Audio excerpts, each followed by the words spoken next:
And now it's time for the Celebrity Spot with Lori G. and her special guest.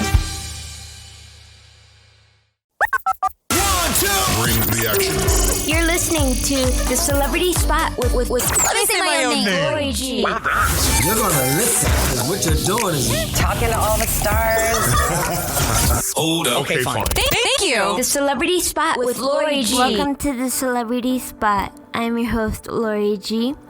This episode's very special to me, and I've been waiting to do this episode for a very long time. And I know my listeners have been patiently waiting and wondering what this episode's about. Well, a couple days ago, I got an opportunity to interview a wonderful person, and that person is Judith Heumann, author, international disabilities activist, and Oscar nominee for Crip Camp. And now, the moment you have been waiting for, the interview. Take a listen. Today on the show, I have a very special guest, an author, an international disabilities rights activist, and an Oscar nominee for Crip Camp. It's Judith Heumann, or Judy. How are you doing, Judy? Good. It's been a very nice day. I live in Washington, D.C., and for the audience, I am a white 73-year-old disabled woman. I use a motorized wheelchair. I have brown hair, which comes to my shoulders. I'm wearing purple and teal glasses and black earrings.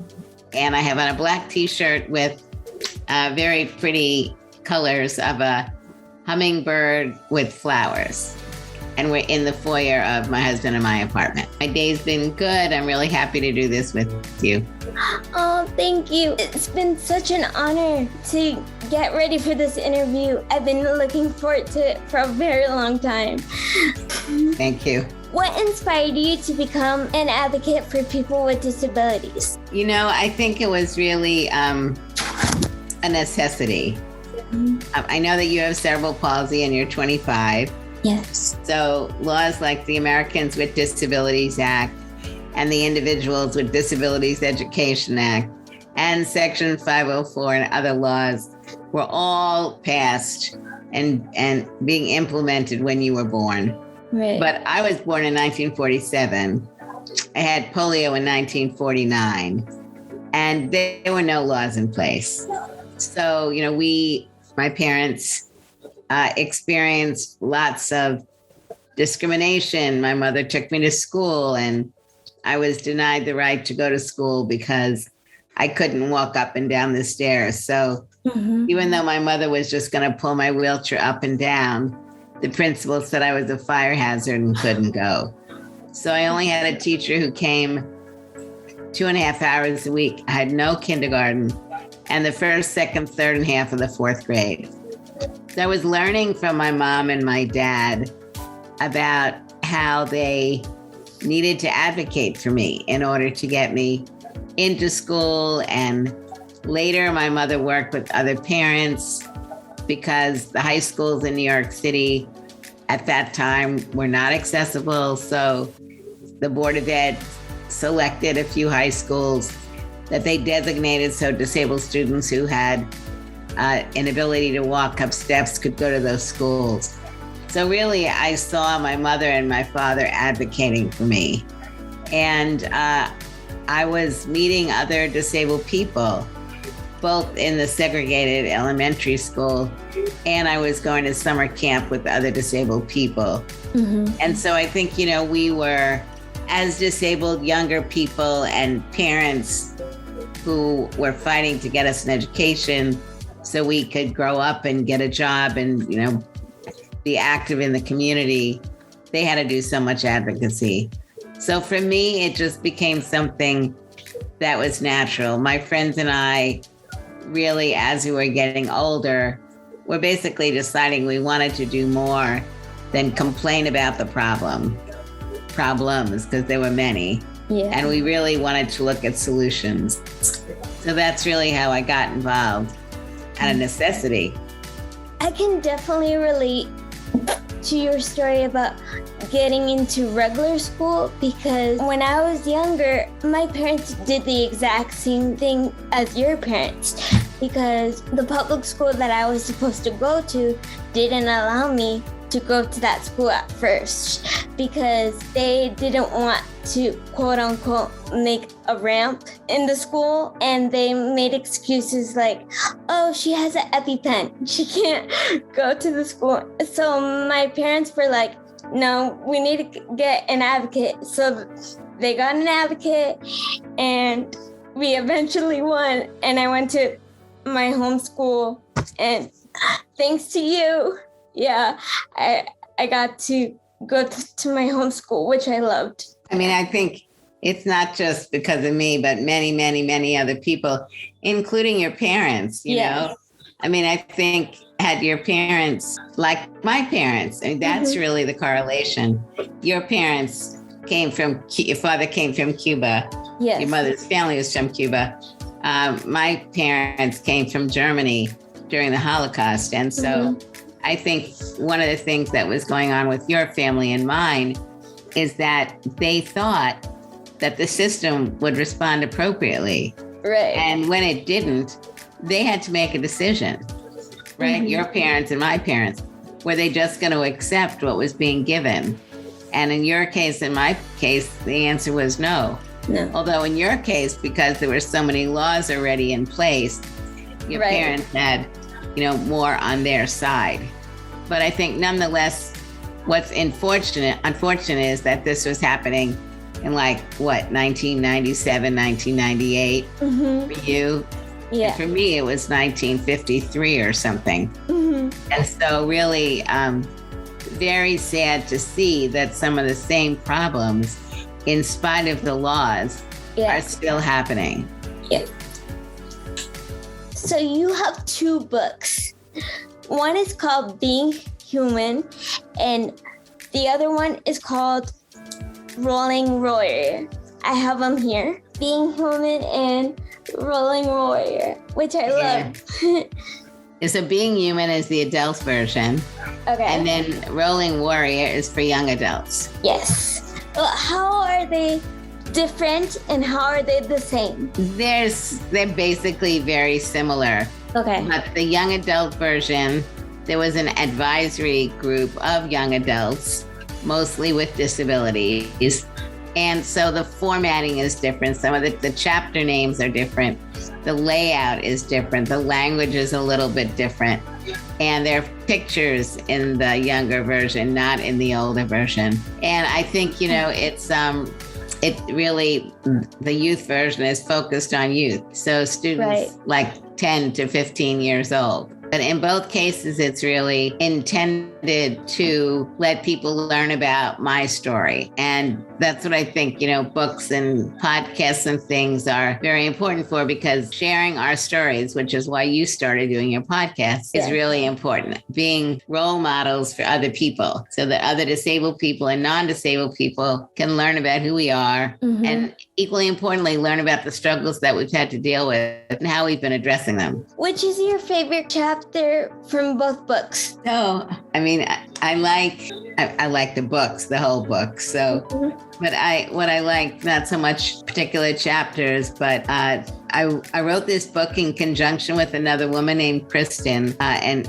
Kristen and I spent a lot of time working together and looking at ways that the various stories that I highlight would be things that both disabled and non-disabled people could relate to. And Kristen Joyner and I didn't know each other before we started working on the book. So, and she didn't know that much about disability. So it really was a great opportunity for her to learn. And I had never worked with an author. So it was really great to both be sharing my story, her writing skills, and continuing to really massage these stories, I think hopefully presents something that many readers can appreciate. The book is also, both of the books are also out on audio. Oh, and so okay. people can get the audio versions. Now, for people who don't know, what is Crypt Camp, the film, about? So Crypt Camp, people can see on Netflix or on YouTube. And as you mentioned in the beginning, it was nominated for an Academy Award. Yes. It's won many, many different awards. Yes.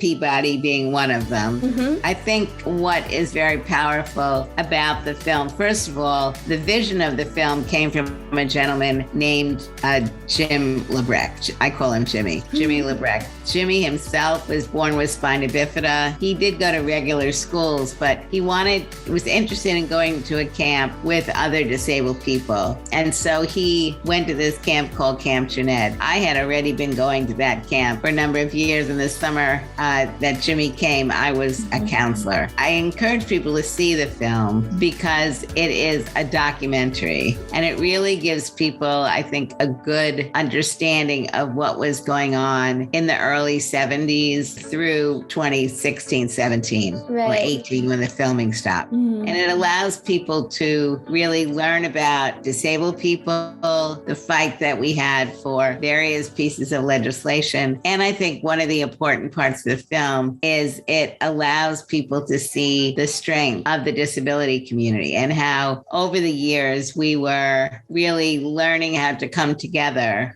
to fight for our rights. Mm-hmm. I totally agree. And there's a scene where I forgot who said it, but in Camp Jeanette, they said that it was basically Woodstock for people with disabilities. Is that true? Well, Jimmy said that. Okay.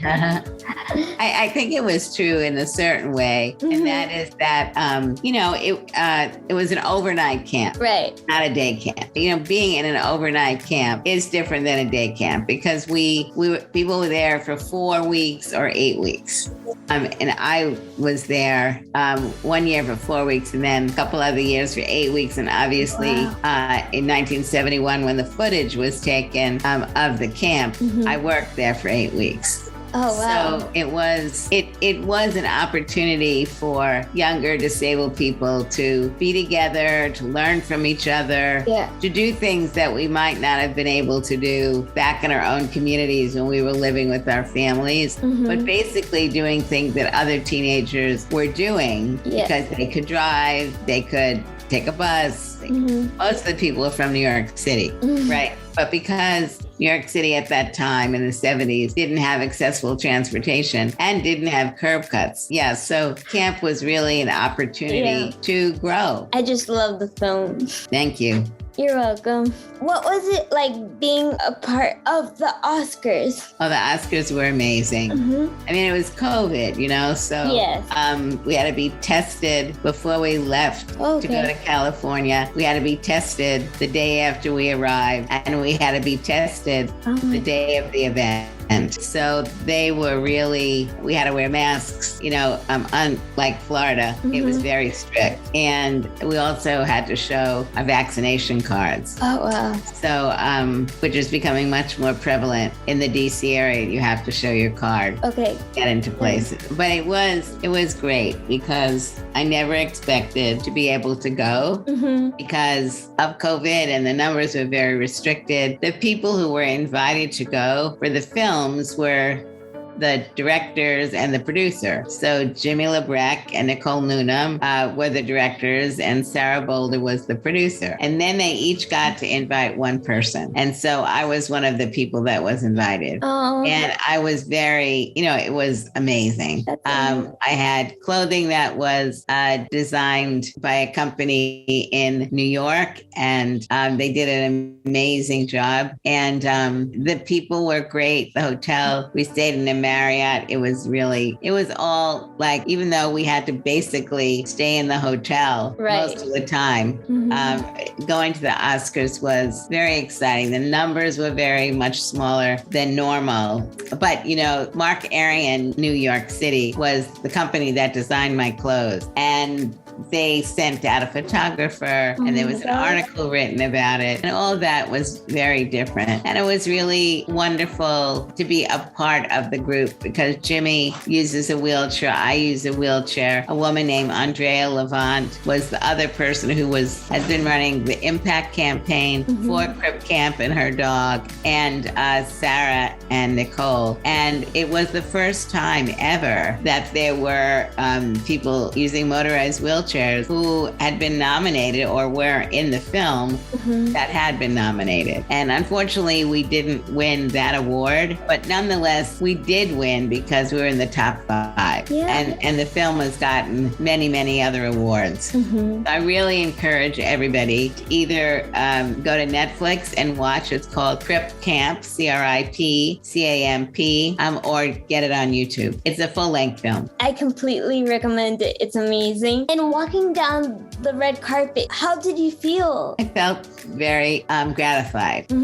I really felt like, there's some changes, not nearly enough yet on representation of disabled people in media, but I really felt that Netflix and Higher Ground, which is the Obama production company, and Jimmy and Nicole and Sarah and a guy named Howard had done an amazing job. And I felt very proud to be a part of the documentary. I didn't win the Peabody Award. The film. Yeah.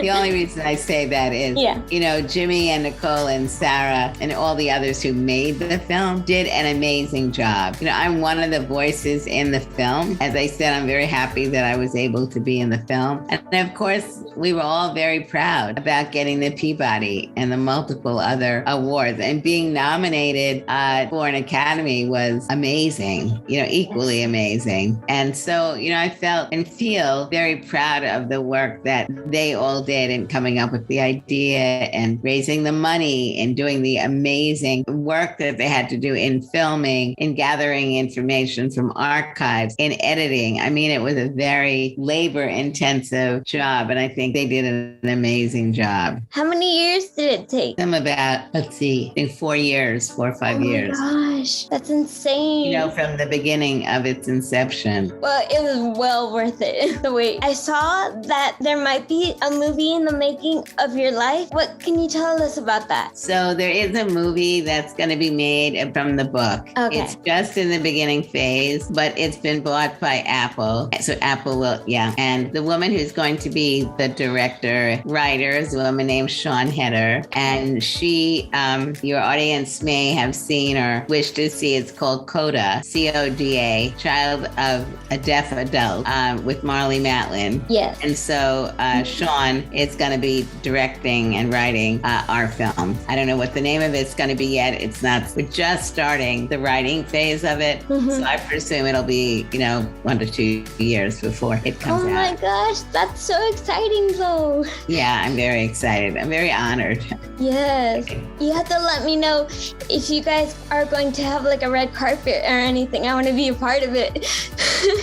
Well, we have to get the film made. Yes. Then it has to get nominated for things. And then hopefully if it does, you'll know about it. Yeah, I'll know about it. How did you get your idea for your podcast, The Human? The human perspective? Yes, the human. Well, I decided I had worked in the Obama administration. And when Hillary Clinton was not elected president, I'm a Democrat, and I had what's called a political job. Yes. So it was a regular job. I worked very hard. I was the special advisor for international disability rights at the Department of State. But when the Democrats lost, my job ended. And so I set up a company called Judith Heumann, LLC.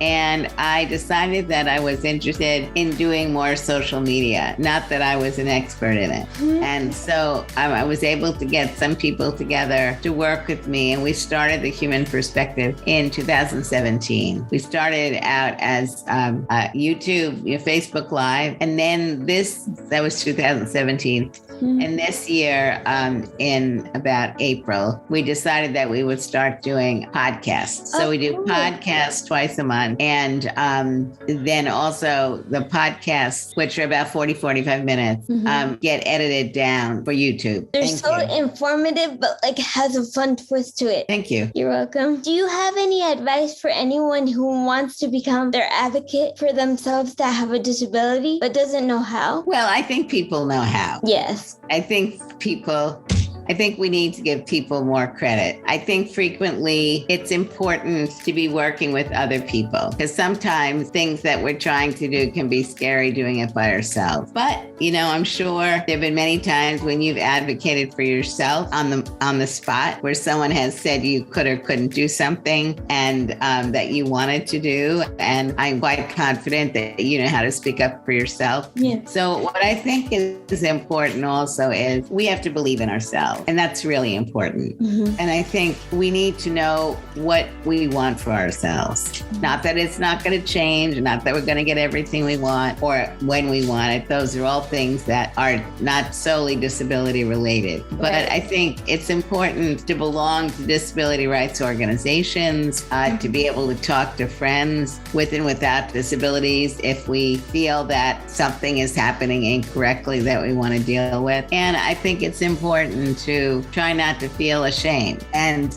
believing in ourselves, working with other disabled people who believe in themselves. It's kind of like, the Latino movement, the Black movement, the gender movement, the women's movement, the disability rights movement. We frequently need the support from other people, but it's also important that we set limits of what we will allow other people to do to us and not. So for me, it's anything from a restaurant many years ago telling me that friends of mine who were wheelchair users couldn't eat in the restaurant and they were trying to throw us out. And so I said, Are you serious? Oh my gosh. Yeah, I'm serious. And I said, well, call the police. So they didn't. Yeah. And I wasn't going to walk out. I didn't want to give them our money. But on the other hand, I wasn't going to leave. So we ate there. And other incidences like that. Or, when I tried to be a teacher and I was denied my license because I couldn't walk, I was lucky to be able to find some attorneys and I sued the Board of Education and I got my license. So, they're two, a little thing and a big thing. But I think it's very important that, we know what it is that we want and that we grow because for me, as I got older, I learned more and the more knowledge and expertise I had, the more I felt confident in what I was trying to do and that I didn't want to do it alone. I wanted to do it with other people who had similar vision and similar experience, similar forms of discrimination. I completely agree. Last question.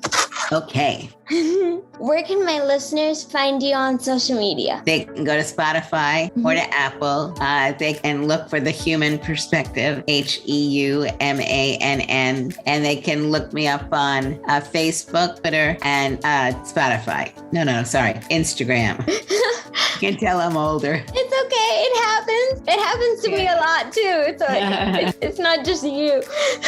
It's so nice to meet you, Lori. So nice to meet you too. I hope you all enjoyed that interview. I had a blast making it, and I want to take a moment and say thank you to Judith Heumann for coming on the show. It was truly a dream come true for me. Definitely a moment that I'll always remember. I'm super grateful and honored that she even gave me this opportunity. I hope you all enjoyed this episode as much as I enjoyed making this episode for you guys. Don't forget to like and subscribe to this channel and subscribe to my other channel, for example, Apple Podcasts, iHeartRadio, SoundCloud. Don't forget to leave a comment under this video. Let me know what you think about this episode. And if you're listening on Apple Podcasts or iHeartRadio, please leave a review and rate this episode. It would truly mean a lot to me. With that being said, this has been The Celebrity Spot. I'm your host, Lori G.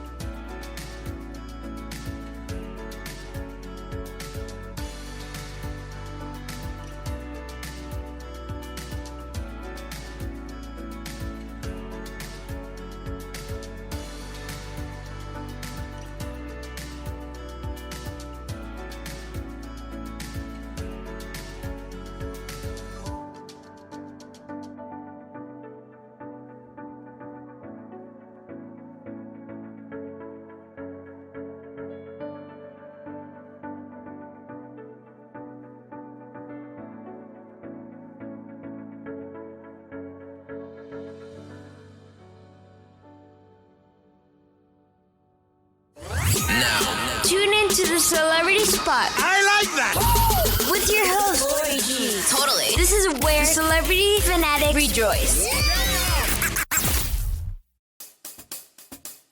And now it's time for the Celebrity Spot with Lori G. And her special guest.